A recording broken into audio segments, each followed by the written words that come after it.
Hola, ¿qué tal? Muy buenas noches, bienvenidos a Noticias 22. Gracias por estar con nosotros. Gracias a Huemantzin, a Rafa por su compañía, a Laura Regis por su interpretación en la lengua de señas mexicana. Y sobre todo ustedes por acompañarnos en este martes con mucha información. Y vamos a arrancar con una noticia triste que deja una profunda huella, pero también un gran vacío. Un hueco enorme. En lo que es la actividad subacuática, en lo que es la investigación, en lo que es la antropología.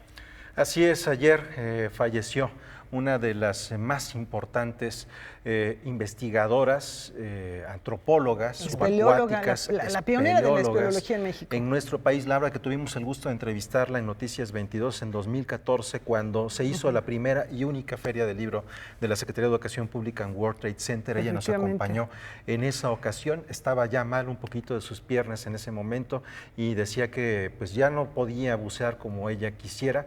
Y bueno, esta que es una de las más importantes investigadoras de nuestro país, falleció. Pilar Luna. La historia de las sociedades antiguas y el agua fueron para Pilar Luna las dos grandes pasiones de su vida. Pionera de la arqueología subacuática en México, la investigadora del Instituto Nacional de Antropología e Historia, falleció a los 76 años en Guadalajara, Jalisco. Originaria de Tamaulipas, Luna nació atada al mar desde pequeña. Así lo manifestó en diferentes ocasiones, lazo que pudo verse reflejado en proyectos que lideró, como el rescate de 2 cañones de 1552, los vestigios submarinos más antiguos de América Latina. Su búsqueda incansable por la defensa del patrimonio cultural sumergido la llevó a formalizar la creación del Departamento de Arqueología Subacuática en el país en febrero de 1980, con el objetivo de investigar y preservar los objetos históricos y vestigios culturales que resguardan los más de 11,000 kilómetros del litoral de México, el cual dirigió por 37 años. Al frente de Arqueología Subacuática, promovió trabajos de investigación multidisciplinarios e interinstitucionales, con la participación de especialistas nacionales y extranjeros. En 2011, se convirtió en la 4ª mujer en el mundo y la primera latinoamericana en recibir la medalla Jean Carl Harrington, con la que se reconoció su trayectoria de más de 3 décadas dedicadas a la preservación de los bienes culturales que yacen en las profundidades de México. Dirigió el proyecto arqueológico subacuático Hoyo Negro, que descubrió a Naya, uno de los esqueletos humanos más antiguos de América. Con sus aportes en la materia, invitó al mundo a conocer y entender la historia sumergida de un país. Mi sueño es que siga habiendo la formación de recursos humanos comprometidos con la excelencia y con la ética en el trabajo de la investigación del patrimonio cultural subacuático. Que la disciplina siga creciendo en México y en el mundo y que cada vez el mundo entienda más la riqueza de esa historia sumergida. Descanse en paz, Pilar Luna. Y bueno, por fortuna hay muchos arqueólogos subacuáticos que han seguido su ejemplo y que están haciendo hoy día descubrimientos de verdad muy, muy valiosos para el conocimiento de nuestro mundo antiguo. Muchas de estas cuevas sumergidas hoy no lo estuvieron antes, entonces eran sitios donde se habitaba o donde se pasaban momentos de diversa índole por nuestros pueblos antiguos y que, bueno, en un momento dado quedaron bajo el agua, pero ahí siguen estos restos, a veces óseos, a veces de utensilio, efectivamente. El gran descubrimiento, había por ahí también un tigre de dientes de sable. Animales de los que ya no se tenía memoria. Entonces, bueno, los trabajos van a seguir y a ella, Pilar Luna, va a estar presente en el mundo de la arqueología mexicana siempre. Y además sus descubrimientos, Laura, Rafael, amigos de Noticias 22, nos han llevado a rutas que nos invitan a repensar la idea de la historia, la idea de el desarrollo y civilización de los diferentes pueblos que habitaron este continente. De manera particular, el caso de Naya, que encontraron que había genes siberianos en una época en la que la historia decía que no era posible. Bueno, pues eso nos invita, gran parte de los descubrimientos de esta investigadora nos invita a repensar nuevas rutas de concepción de la historia de nuestro país. Dejó profunda escuela y vaya un recuerdo a Pilar Luna. Y ahora en otros temas vamos a hablar también de una noticia que es preocupante y que tiene que ver no solo con las artes escénicas, sino con la literatura de manera particular. La librería Paso de Gato inició actividades en 2016 como el único espacio en México especializado en artes escénicas y cine. Sus fundadores, también creadores de la revista y editorial Paso de Gato, anunciaron su cierre y peligro de permanencia de todos sus proyectos. La Sociedad General de Escritores, donde somos los inquilinos, nos pidieron este local hace un año, aumentándonos la renta 120%, y después decidiendo que no nos van a seguir rentando para la librería.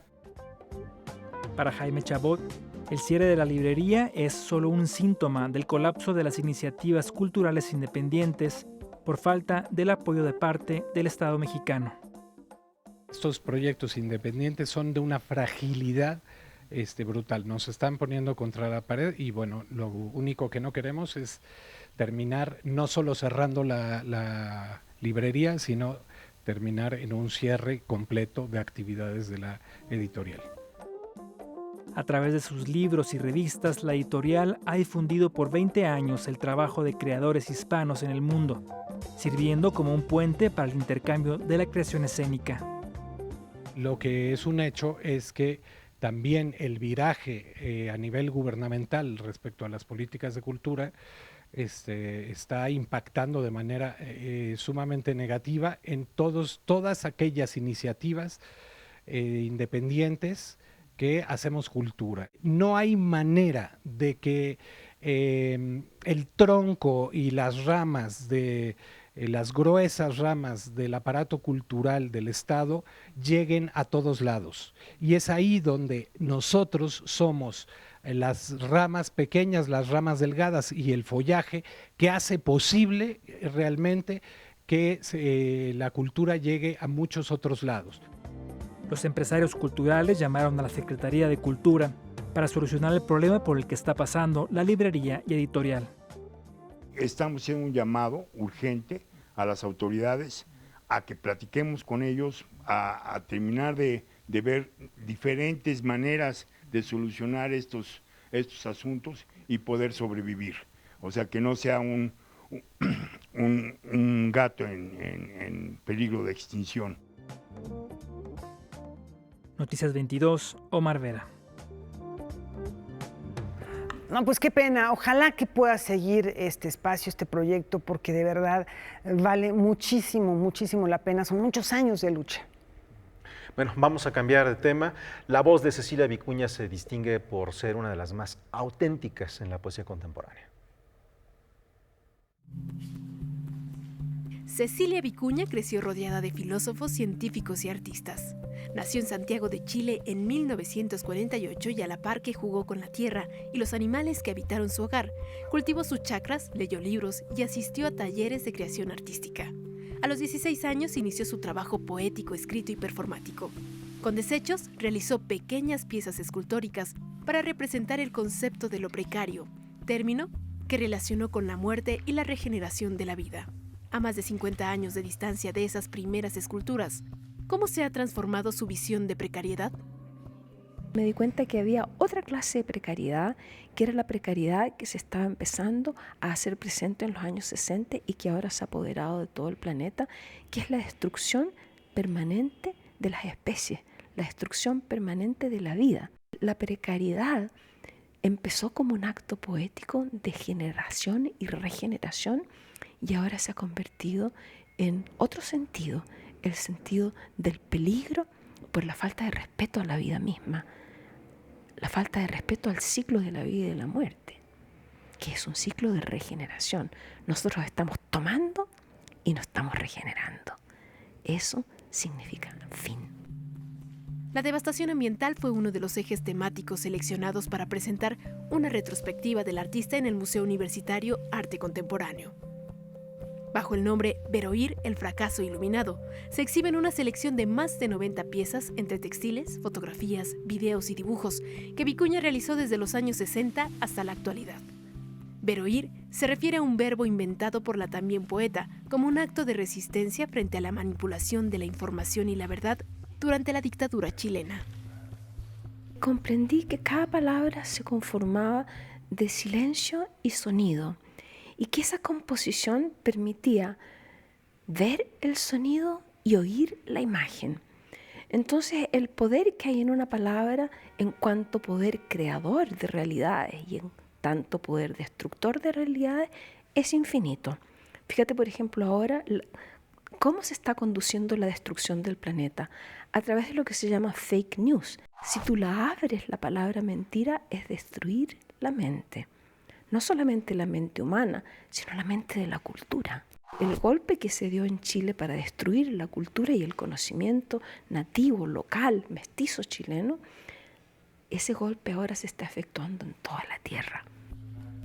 Ver oír el fracaso iluminado podrá visitarse hasta agosto. Noticias 22, Karen Rivera.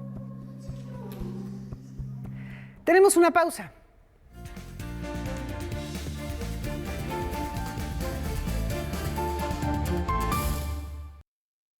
En Noticias 22 es nuestra responsabilidad mantenerlos informados a las y los televidentes sobre el acontecer cultural del país, pero bueno, pues hacemos una adición informativa ante la emergencia mundial del COVID-19 y damos un espacio, que normalmente nos dedicamos específicamente al medio de la cultura, pero para saber qué es y lo que está ocurriendo en el mundo desde nuestro propio ángulo. Vamos a presentarles a continuación una nota de nuestro compañero Óscar Cortés.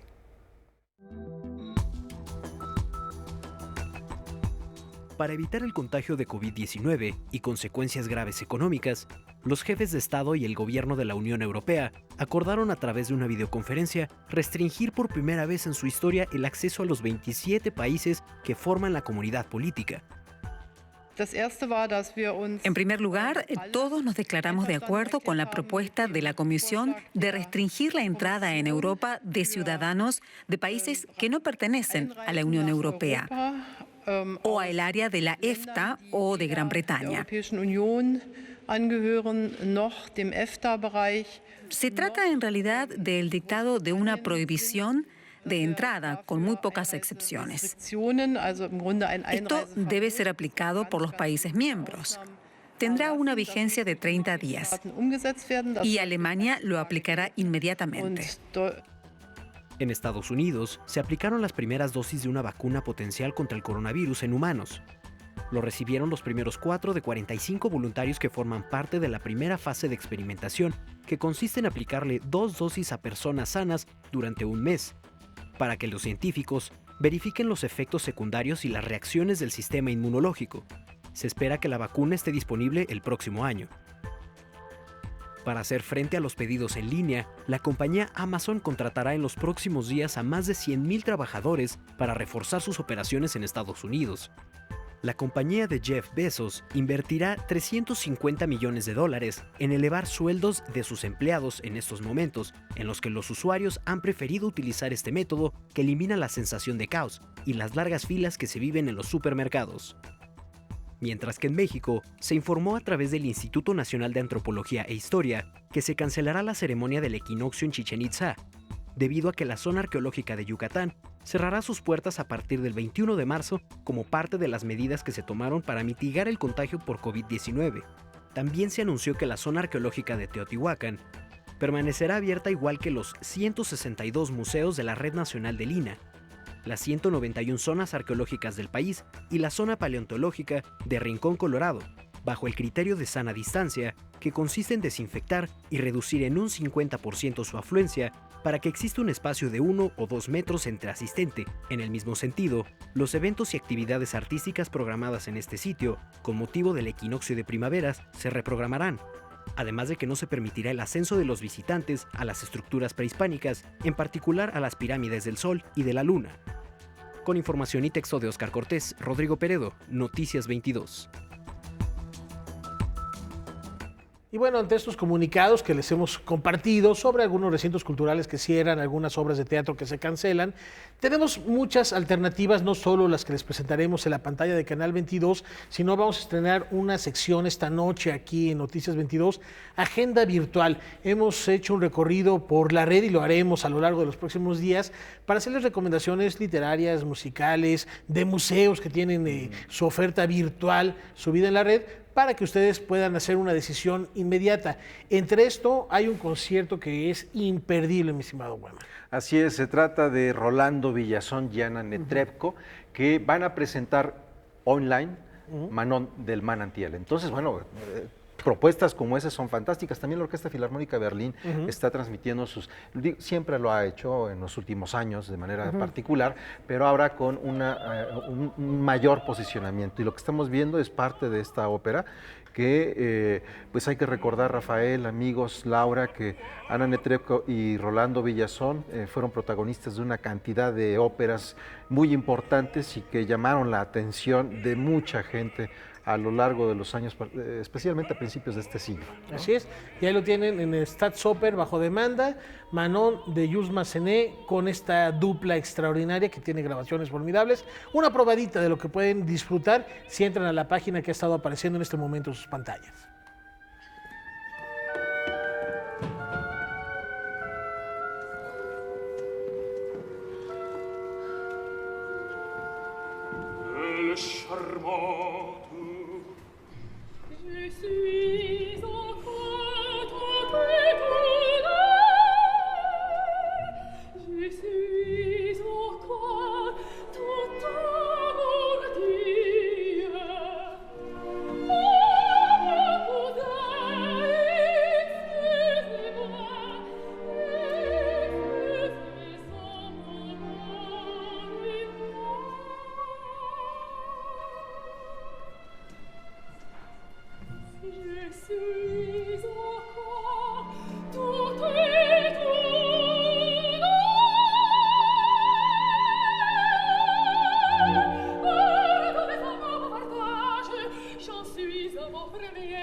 No, imagínense con toda la familia reunidos en casa. ¿Por qué no lo quitan?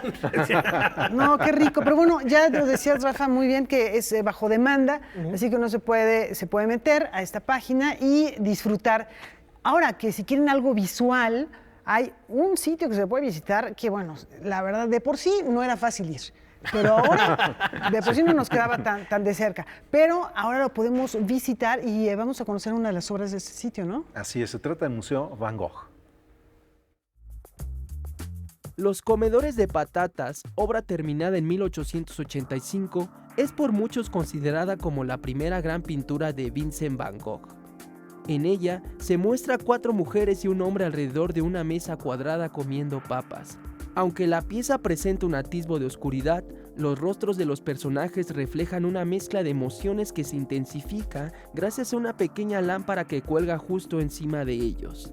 La contraposición entre luz y sombras permite adentrarnos no solo en los sentimientos de las 5 personas, sino también conocer cada detalle que los rodea y crear la ilusión de que vivimos en el mismo lugar. Líneas suaves que construyen una ventana, un marco colgado en la penumbra, una columna que parece sostener el lugar en donde se reúnen y los dedos cadavéricos que se estiran para tomar los alimentos. Sin embargo, y a pesar de la enorme dedicación que Van Gogh entregó a este cuadro, no gozó de fama ni prestigio en vida del pintor. Fue hasta mucho después, cuando parte de la crítica pudo apreciar su belleza.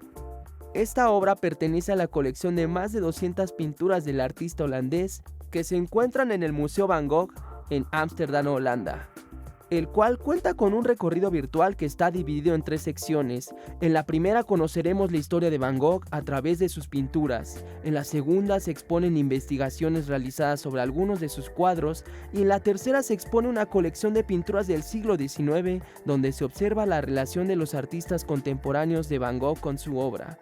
Para realizar el recorrido, visite la página artsandculture.google.com. Noticias 22, Miguel Vázquez. No, pues ahí ya vimos varias obras que dicen, no, vamos a meternos ahora a la recámara de Van Gogh, por ejemplo, ¿no? La que elijan. Sí, así ya es. Cada quien irá, o a lo mejor cada día uno va explorando ya sea una obra o un museo distinto porque les vamos a compartir más aquí. Así es, muchas cosas más.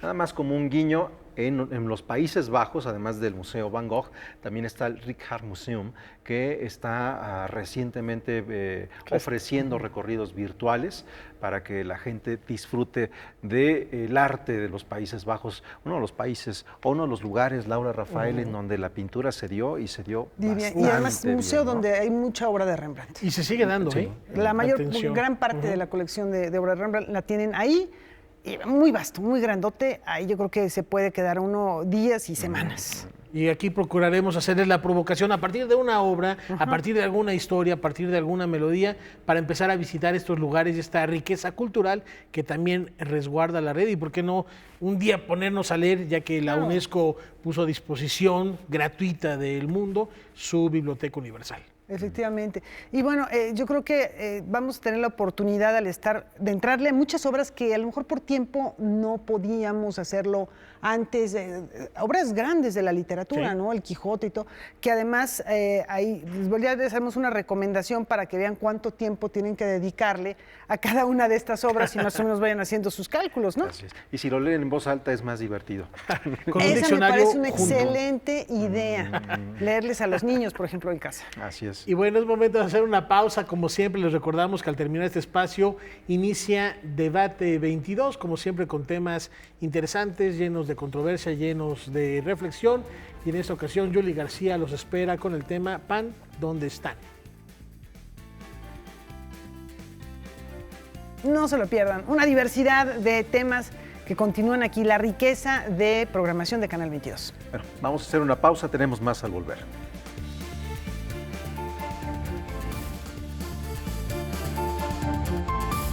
Beatriz Rivas y Federico Traguer presentan su nuevo libro Amores Adúlteros. Bueno, es un tema que han estado ya manejando a lo largo de varias publicaciones y esta es una nueva entrega, es una nueva propuesta de algo que por cierto nació en un taller literario y que se ha vuelto todo un proyecto.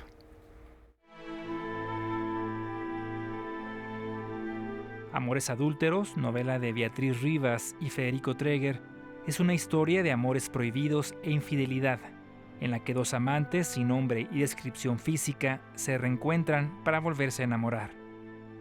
Él está casado y ama a su familia, ella también casada. Sin embargo, la química y la pasión les hace una invitación que no pueden resistir. Saben que será un camino lleno de peligros y riesgos y que puede haber dolor. Aún así, deciden dar juntos ese brinco al vacío. Es un tema que tan antiguo como la humanidad y tan futurista como lo que duremos. Es un tema que les interesa a todos. La gente que lee este libro siempre me ha dicho es que dan ganas de ser adúltero si no lo eres, y si ya eres, lo lees con más ganas todavía, ¿no? Creo que es un tema, evidentemente, que desde que hubo dos hombres, bueno, no dos hombres, más, por lo menos tres seres humanos en la Tierra, empezó este tema y supongo que seguirá siempre. La novela, editada por primera vez hace 10 años, es escrita inevitablemente, igual que Los amantes, a 4 manos. Son 4 manos, pero a veces son las manos de ella, a veces son las manos de él. Algunos segmentos los escribí siendo ella y ella siendo él, ¿no? Entonces no necesariamente era, pues tú, hombre, escribes lo de él y tú, mujer, escribes lo de ella, ¿no? De hecho, creo que Federico es mejor ella que yo. Y a la fecha, ahora que releímos la novela para publicarla en esta edición del 10º aniversario, es chistoso porque hay muchas partes en que yo no sé si las escribió Federico o las escribí yo. Reeditada por el sello Alfaguara, la novela se presenta a un nuevo público, quienes decidirán si el adulterio aún es tabú. Léanlo bajo su propio riesgo. Aguas, a muchos les cambió la vida, otros cambiaron de zona postal, de zona mental y hasta de zona epidérmica. Abrí la página que cae, es capítulo 126, dice: los dos lo dijeron al mismo tiempo, sin ponerse de acuerdo y después de un largo suspiro. Ay, ¿en qué amor nos fuimos a meter? Noticias 22, Omar Vera.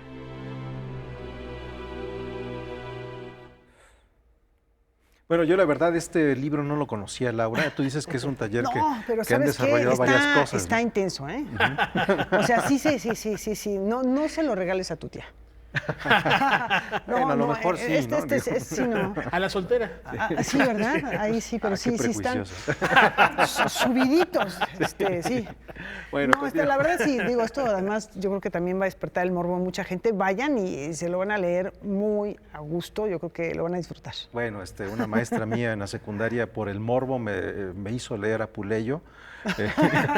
El asno de oro y Lisístrata y funcionó. Pero bueno, cambiemos de tema. Vamos a hablar ahora de rock, a propósito del nuevo disco de León Chávez, Teixeiro y Guillermo Briceño. 15 metros 3 pulgadas. El rock no ha muerto, y la prueba de ello es el nuevo disco de León Chávez Teixeiro y Guillermo Briceño, titulado Ya no quedan muchos leones. El trabajo de estos artistas es un rescate de la tradición del rock en una época donde proliferan las obras sonoras que carecen de un mensaje y una historia. Y es así como estos dos cronistas urbanos, después de 42 años de haberse conocido, decidieron al fin realizar este nuevo álbum y nos comentaron de esta vibra que los impulsa a ambos a crear música. No sé por qué, sí, es cierto. Él me la transmite y yo estoy seguro que yo se la transmito a él, pero ya la teníamos desde siempre. No somos mejores que otros, así somos, nos apasiona lo que hacemos, nos prendemos, cuando toquemos nos vas a ver que nos salen chispas, así somos y eso nos mantiene muy contentos, ¿no? Nos gusta hacer lo que hacemos. El álbum tiene la peculiaridad de tener canciones que unen el desamor y el ambiente laboral. Un ejemplo de esto es la canción de 15 metros, 3 pulgadas, 8 octavos, 16. Y el maestro León Chávez Teixeiro nos comentó un poco acerca de esto. Esa rola fue hecha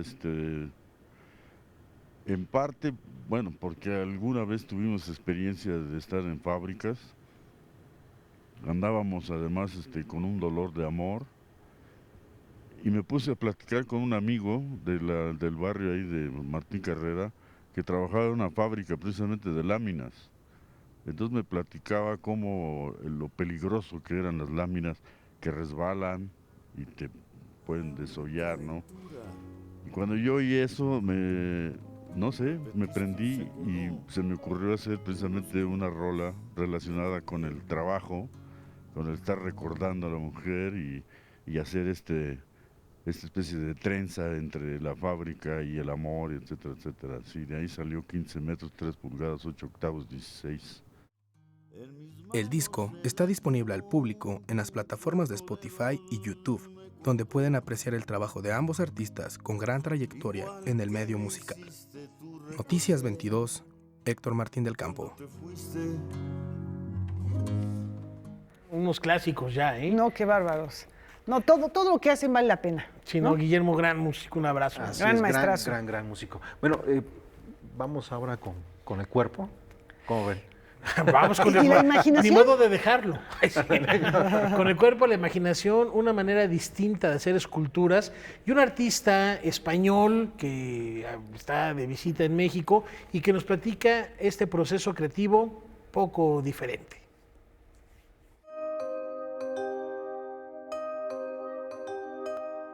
Bueno, yo empecé hace 30 años a trabajar, a desarrollar mi concepción del arte y me di cuenta de que hay una cosa que no se pasa de moda, que es el cuerpo.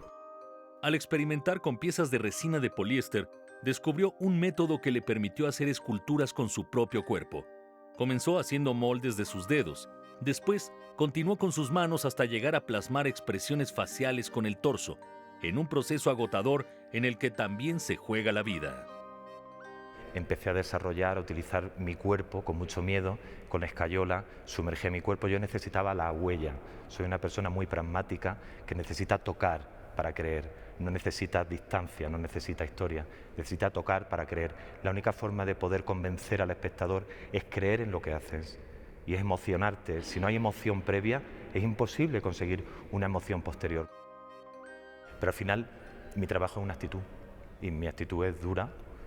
Los cuerpos que aparecen te están hablando de soledad, te están hablando de indefensión, aparecen elementos brutales como puede ser el pasamontañas. El pasamontañas es un elemento que identifica al hombre actual es un elemento que te oculta la identidad. El hombre se siente cómodo detrás de tantas máscaras que al final esos personajes que están intentando salir, luchar, lo único que hacen es ponerte el espejo en la cara y decir, tú eres este que quieres salir. Yo siempre he pensado que un hombre son todos los hombres.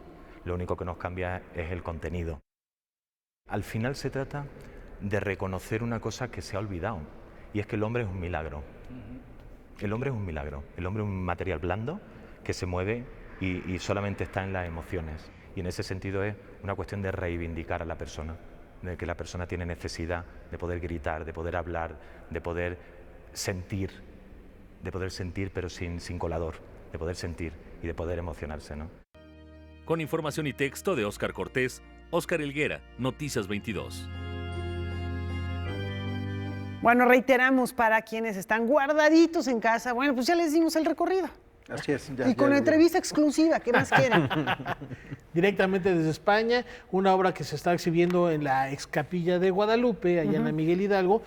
No es necesario ir, ya vieron estas imágenes y el poder que tiene este discurso transformador del cuerpo y la escultura para dar un mensaje completamente distinto.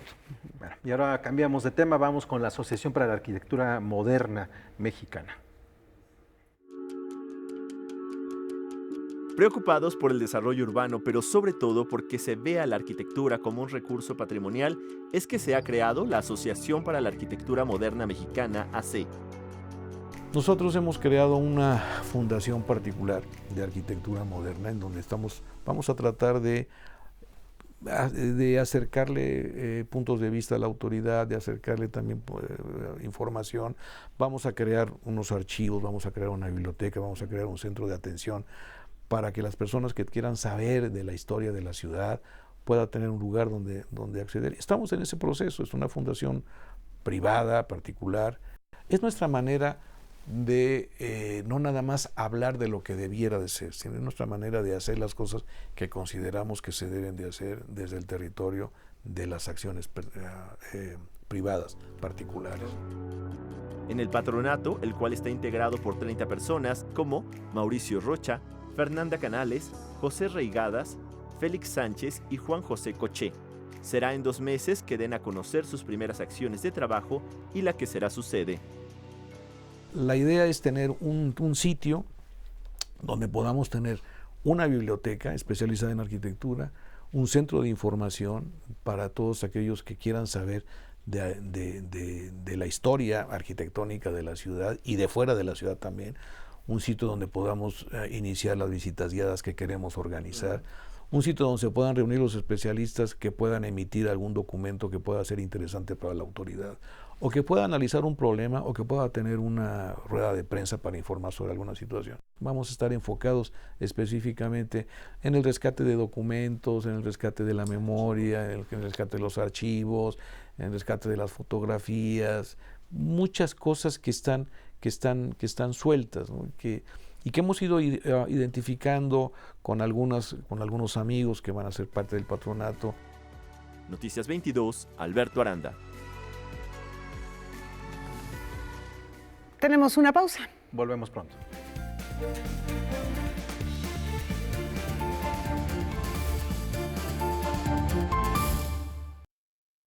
Continuamos aquí en Noticias 22. Rafael, si tú pudieras hablar de tu vida a partir de un compositor, ¿quién sería? Ah, qué difícil, no sé. Puccini. Puccini, yo pensé que ibas a decir Juan Gabriel. No. Puccini. Sí, no te lo arrebataría nunca. ¿Tú? No sé, fíjate que, no sé, creo que mi alma es algo barroca. Yo iría más ahí como por Vivaldi, Bach. Okay, no, yo más hacia el romanticismo. Más, eres un romántico, Rafael. Empedernido y perdido. Pero uno de los grandes directores de orquesta de nuestro país, Enrique Arturo Dime, que la rige a partir de la obra de Gustav Mahler. Mira nada más qué complejo. Primeramente, muchas charlas, acompañadas de una investigación bibliográfica, de llamadas telefónicas, videollamadas y mensajes de texto. Todo ello nutrió la investigación de José Ángel Leiva para escribir Enrique Arturo Dimeque, biografía con música de Mahler. Mahler, que es una de las pasiones centrales en la vida de Enrique Dimeque, pero también la música en general, ¿no? Yo creo que es como la pasión de un escritor, como la pasión de un cosmonauta, como la pasión de un marinero que vive el mar como el fundamento de su existencia. Hay una fuente oral, hay un sujeto que me está brindando la información, que es en este caso el personaje, porque aquí Enrique Diemeque se convierte en un personaje que narra la historia en primera persona, que lo cual es un recurso literario, es decir, yo utilizo las herramientas del periodismo y las herramientas de la literatura para conformar un discurso que sea muy natural, que suene como alguien que está contando su historia, aunque evidentemente el lenguaje, el discurso escritural que se está desarrollando, pues es mi pluma. Otra de las fuentes para nutrir el libro fue Benito Alcocer, representante del director mexicano. El trabajo tomó alrededor de año y medio, y en él, más allá del registro biográfico, se entrelazan diversas reflexiones en torno al lenguaje escritural y musical. El libro de Enrique Diemeque no es una novela, pero algunos de los lectores lo han visto como si fuera una novela. El libro va trabajando como una especie de crónica literaria y también periodística, se va fundiendo en un discurso que a mí lo que me planteó justamente el desafío fue elegir en qué persona lo iba a contar yo. Entrar en la primera persona implicaba un riesgo, porque estoy hablando de una persona que está viva y que puede de alguna manera pues desaprobar la historia que se está contando. Pero también la otra era asumir un riesgo. Finalmente el centro gravitacional de mi escritura es la poesía. Implicaba pues en ese sentido construir un discurso que tuviera una fuerte carga lírica. Un capítulo reflexiona en torno a este vínculo a través de un encuentro ficcionado. En todas las conversaciones con el director de orquesta, con Enrique Diemeque, está la presencia siempre de Mahler. Esa presencia que es un misterio y que está hablando también a través de su gran pasión. Ahí es donde viene este capítulo número 10, donde a mí se me ocurre establecer una conversación entre Enrique Arturo Diemeque, Mahler y por supuesto Freud. Se juntan ahí estas puntas de la historia. Enrique Arturo Diemeque, biografía con música de Mahler, aparece en Siglo XXI Editores. Noticias 22, Víctor Gaspar.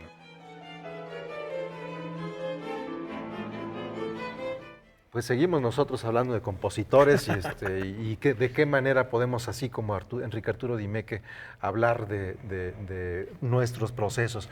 Puccini decías, Rachmaninoff, Tchaikovsky también, de los románticos me gusta Bach, mucho. ¿por qué no? Y sus suites para cello. Bueno, Beethoven, ¿no? Su vida, su obra también estupendo. Bueno, podemos seguir aquí horas hablando de música y vamos a continuar porque Laura Barrera viene acompañada de... No es spoiler. Enfoques.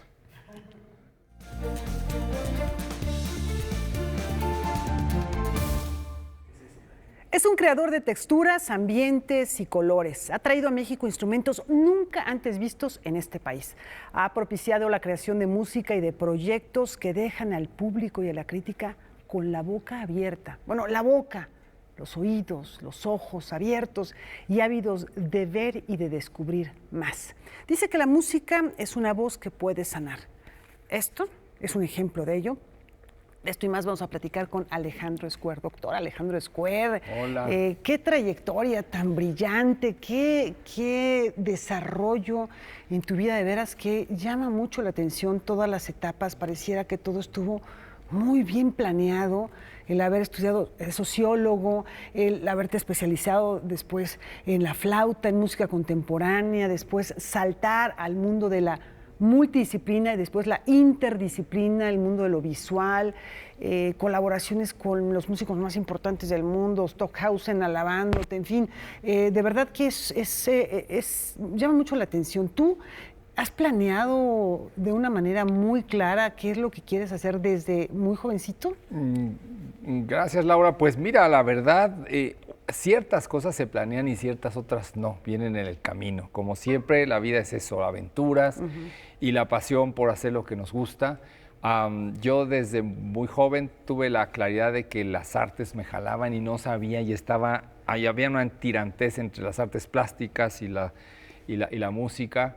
La verdad es que todo ha sido un camino de autodescubrimiento y de enfrentarse con nuevos retos, que son lo que a mí me emociona. O sea, cuando hay un reto cuesta arriba, pero que además tiene esta capacidad de que si se supera, viene esta y esta recompensa, por ejemplo, la conquista de nuevos públicos o un dominio de un género diferente, en términos no de dominio de dominar, sino de conquistar la posibilidad de tener herramientas para conmover, pues, para tener un impacto con las audiencias.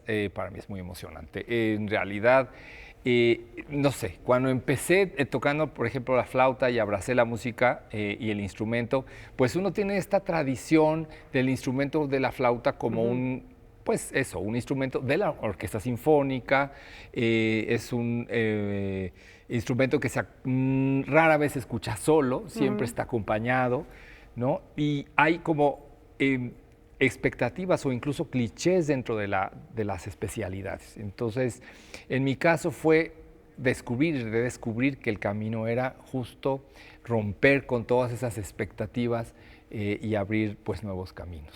Justo has tenido una visión pues muy experimental en el mejor de los sentidos, de decir, vamos a ver otras cosas, incluso de músicos del pasado, de los que tú hablas en tu programa de Música por Descubrir en Opus 94, los sábados a las 7 de la noche. Así es. Puedes hablar de Shostakovich, puedes hablar de Pierre Boulez, pero nos presentas cosas totalmente distintas, además de músicos de casi le apuestas al futuro. Esta visión de decir el futuro, y me refiero con toda claridad a que has hecho que se cree música, has hecho que se creen y se adapten instrumentos. Eso es apostarle al futuro, ¿no? Así es, y has dado al clavo con hay varias cosas que me han obsesionado a lo largo de mi carrera, y una de ellas es el futuro de las artes, el futuro de la música. Y yo sí creo, por ejemplo, para decir un ejemplo claro, en el siglo XX la composición y la interpretación se separaron. Los que son intérpretes solo son intérpretes y los compositores solo son compositores, con algunas excepciones. Lo cual no era así en el siglo XIX o en el siglo XVIII, que todos los intérpretes eran compositores. Y yo sí creo que el futuro es la reunificación de esas especialidades a través de la inter y multidisciplina, como lo mencionaste, al interior de la música. Así que se reunificará el intérprete-compositor. Y todo mi trabajo, tanto docente como de creador, es en relación a eso, a unir la interpretación con la creación, por ejemplo. Y el futuro también del auditorio. Yo pienso que este increíble ritual muy tradicional de escuchar un concierto sinfónico o un concierto de música de cámara frente a un cuarteto de cuerdas o un trío es maravilloso, pero también creo que existen nuevos rituales para escuchar la música a partir de los nuevos paradigmas, ¿no? Comentábamos esto de los podcasts y ahora ya no se escucha la radio como antes. Ya queremos escuchar nuevas formas de acercarnos a la música. Por ejemplo, hace unos años diseñamos un proyecto para escuchar música en los planetarios, ¿no? Que son lugares maravillosos y casi olvidados, que tienen además una isóptica increíble, viendo hacia una pantalla esférica y diseñando visuales para diseñar música visual que pudiera ser atractiva para que inventemos otros rituales de escuchar y apreciar la música. Y eso me interesa mucho, por ejemplo. Te interesa mucho la naturaleza. Tienes proyectos que tienen que ver con el agua, tienes proyectos que tienen que ver con el medio ambiente, con, bueno, aquí esto también, nos presentas algo muy matérico. Hay un vínculo ahí muy interesante con el medio ambiente. Fíjate que creo yo que las artes son definitivamente una plataforma increíble para no solo concientizar, sino conmover y tratar de transformar nuestro medio ambiente, no nada más en términos naturales, sino sociales. Nuestro medio ambiente inmediato es el social, el de la familia, el de los amigos, el de los hermanos, y también se extiende, por supuesto, al medio ambiente natural, ¿no? Y yo sí creo que las artes tienen una responsabilidad y un papel fundamental que jugar.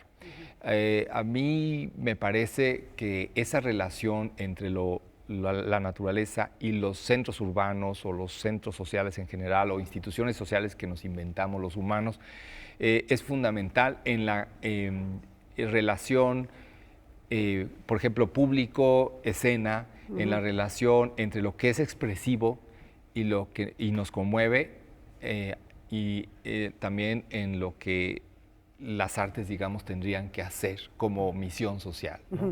Justo tú tienes también algunos proyectos que tienen que ver con la actualidad, con lo más, bueno, por ejemplo, que presentaste, por poner un solo ejemplo, en el Bicentenario, y después sigue otro disco, en el cual hablas de lo contemporáneo, de las situaciones que se están viviendo, incluso de la violencia que se está viviendo. ¿Cómo la música, cómo el arte tiene una utilidad ante situaciones como la misma que estamos viviendo hoy? Así es. Eso quizá venga de mi formación como sociólogo. Yo sí creo que tiene esa virtud, la música, la literatura, las artes plásticas, de expresar una situación y de tratar de hacer la diferencia.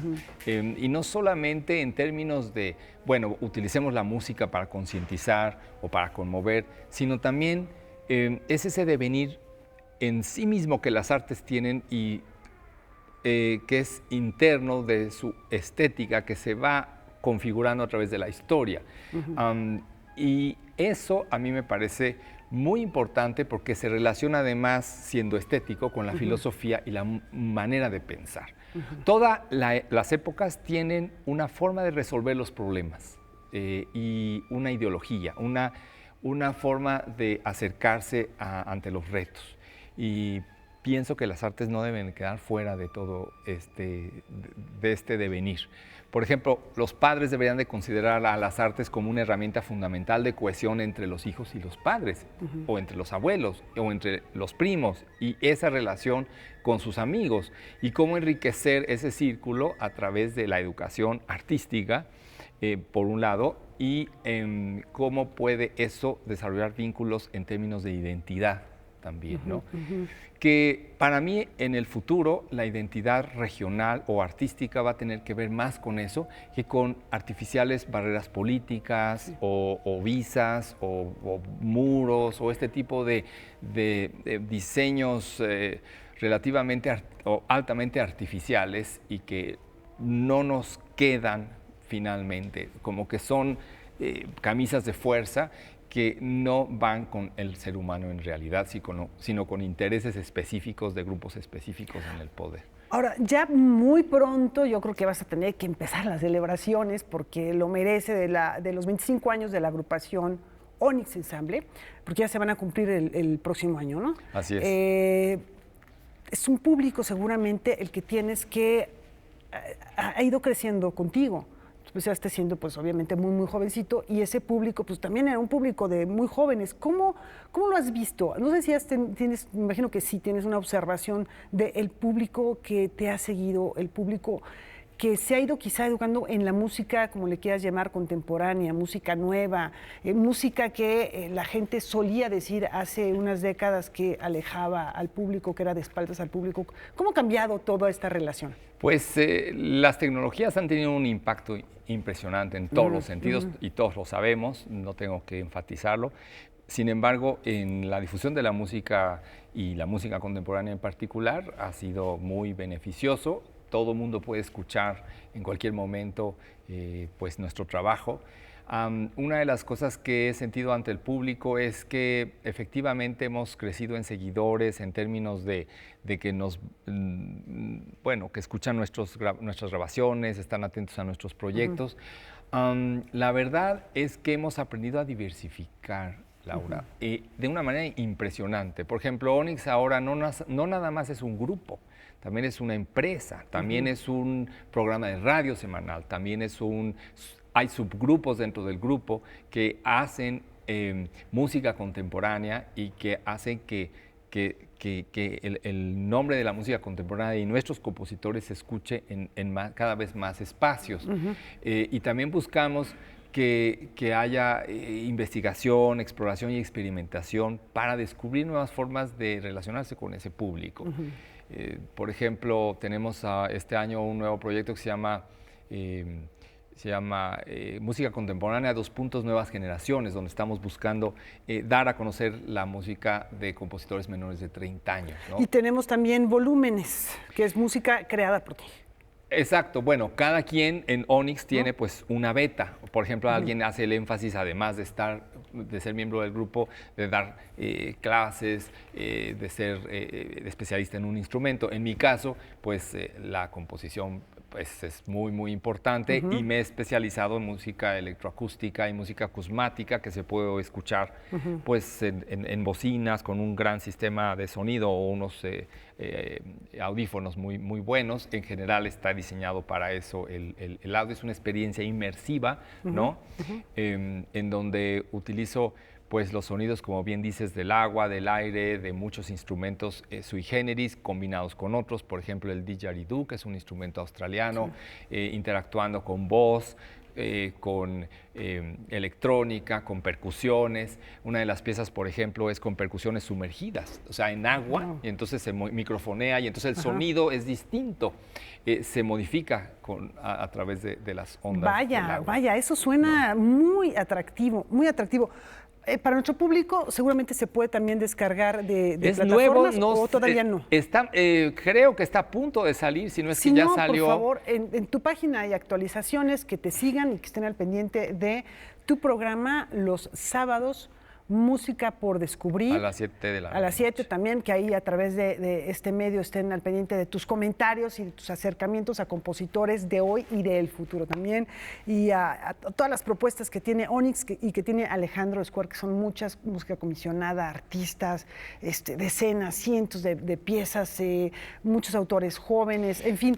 Alejandro, tenemos que despedirnos. Sí, tenemos un seminario que celebramos unas 12 a 14 sesiones anuales en la Facultad de Música de la UNAM. Acérquense porque son actividades gratuitas. Son los martes a las 7:30. Ahorita, bueno, con estas contingencias haremos una pausa, pero en cuanto se reinicie oficialmente en la UNAM, pueden acercarse, no tienen que ser músicos, se llama Seminario de Música Contemporánea o CEMUC, por ejemplo, y todo el mundo puede acercarse, escuchar en vivo nuestro trabajo, el trabajo de otros colegas, de otras partes del mundo, de México, en fin, y claro, pues estaremos pendientes también de todo el trabajo que además hacen aquí en Noticias 22, que me parece maravilloso. Pues muchas gracias, Alex. Y bueno, para finalizar, te voy a hacer 3 preguntas de cuestionario Proust, de respuesta así de inmediata, de un segundo, para despedirnos. Uno, primero, sería, ¿cuál consideras que ha sido el mayor logro de tu vida? Vaya. Bueno, el equilibrio entre la parte personal y la parte profesional, entre mi pareja, Gabriela que por cierto Ortiz, le mandamos un saludo a la gran compositora Gabriela Ortiz, que seguramente nos está viendo. Y mi trabajo profesional como artista, como músico, yo creo que lograr esa confluencia, ese autorreforzamiento de ambas, creo que es lo que... Segundo, tenemos 20 segundos de programa. Alejandro, si fueras un animal, ¿cuál serías? Un pez. Si puedes vivir en otra época, se vale también hacia el futuro, pasado, lo que sea. ¿Cuál sería esa época? El futuro. El futuro. ¿Cómo ven, chicos? Fascinante, como siempre, escucharte, Alejandro, celebrar este nuevo disco y hasta el cambio climático, capturaste la esencia sonora, lo cual celebramos y agradecemos. Y tu presencia esta noche también aquí. Gracias. Gracias, Alejandro. Muchas gracias. Siempre grandes propuestas las que tienes. Muchas gracias, Juan. Ok, y nos dejamos con música de Alejandro Square. Muchas gracias.